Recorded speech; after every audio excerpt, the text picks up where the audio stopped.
Good evening. I'm Jim Axelrod. Asiana Airlines Flight 214 from Seoul, South Korea crashed on landing at 11:26 Pacific time today at San Francisco International Airport. The Boeing 777 had more than 300 people on board. At least 2 are dead and anywhere from 73 to 103 injured, as many as 10 critically.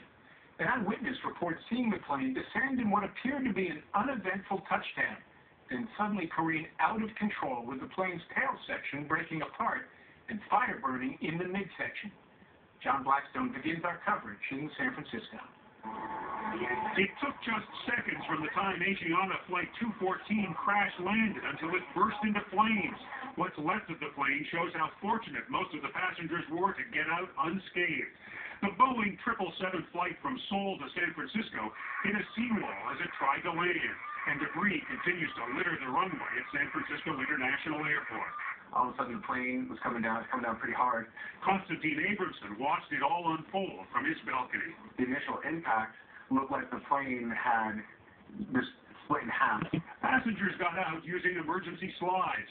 Robert Andrighetto's wife and daughter were on board. He says both were slightly injured, but told him by phone they were okay. They started evacuating everybody, and now they're making evaluations, and they're going to be running into the hospital. One by one, other worried family members also got the news they were hoping to hear. Mark Schimmel's son was uninjured. I'm extremely thankful that he's all right. There are still few answers as to what caused the crash. On air traffic control recordings released this afternoon, the pilot of Asiana Flight 214 declares an emergency. Controllers answer back. 214, the emergency vehicles are responding. We have everyone on their way. Immediately after the crash, all incoming flights were diverted away from San Francisco. The investigation is only now beginning into how a seemingly uneventful landing went so horribly wrong. As well as the 2 people killed in this crash, at least 73 have been taken to local hospitals, including 2 small children, and there are a number of passengers still being held at the airport here, so that number of injuries could well rise. But Jim, looking at this wreckage spread across the runway here, it seems miraculous that so many of the 291 passengers on board escaped without injury. John Blackstone, thank you.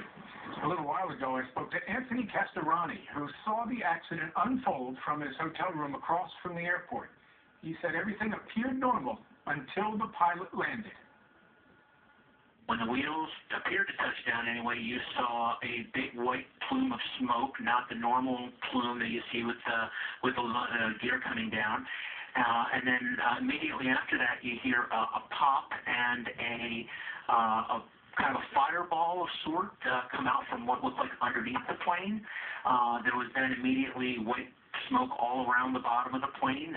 The nose was still pitched up, and you could begin to see the plane was kind of doing a slide in a way and began to cartwheel, not end-over-end cartwheels, but kind of a side motion, diagonal cartwheel. Federal investigators are now on their way to San Francisco. Wyatt Andrews joins us in Washington to pick up that part of the story. Wyatt? Investigators from the National Transportation Safety Board will conduct a detailed study of the voice and flight data recorders to learn why Asiana Flight 214 seemed to drop from the sky well short of the runway while leaving a debris trail that begins at the edge of the San Francisco Bay. The formal investigation could take months, but the broken tail indicates what experts call a tail strike, where the tail hits the ground first and in this case was severed from the aircraft. That could indicate the plane was flying too low and too slow, and makes airspeed, how fast the plane was going, among the first things investigators want to know. Mark Rosenker is an aviation safety consultant for CBS News and the former chairman of the NTSB. The flight data recorder is going to tell me what the speed was, what the altitude was, if in fact the gear was down, if all the flaps were in the right positions, where the yoke was, did the flare occur too early or too late?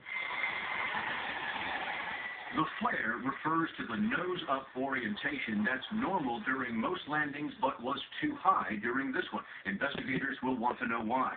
Experts tell CBS News the tail strike landing and crash has 3 most likely causes: pilot error, instrument failure, or a last-second gust of wind, a wind shear capable of driving the plane into the ground into critical seconds before contact.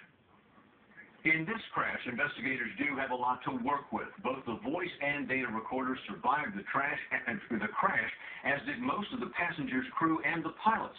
Officials will try to confirm at what point the pilots knew their aircraft was in trouble. Jim? White Andrews reporting for us from Washington tonight. Thank you.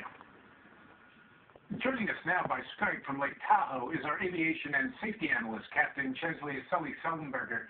Sully, from the initial reports about this crash, what stands out to you? Well, this apparently is the first accident involving a Boeing 777 that involves passenger fatalities.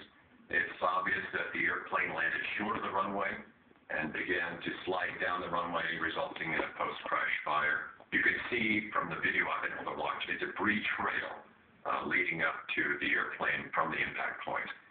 You have landed yourself at San Francisco International any number of times. Anything more challenging about landing there than other airports? There are several things that make it unique. In fact, the FAA has classified it as a special airport, along with other airports worldwide that involve mountainous terrain or other special challenges. It's surrounded by water. Of course, water is a beachless terrain where depth perception can sometimes be difficult. There's shifting winds, low visibilities. So there are several things that make it special, plus high terrain just past it. Captain Sully Sullenberger, thanks for joining us. Thank you, Jim. Confusion in Egypt tonight was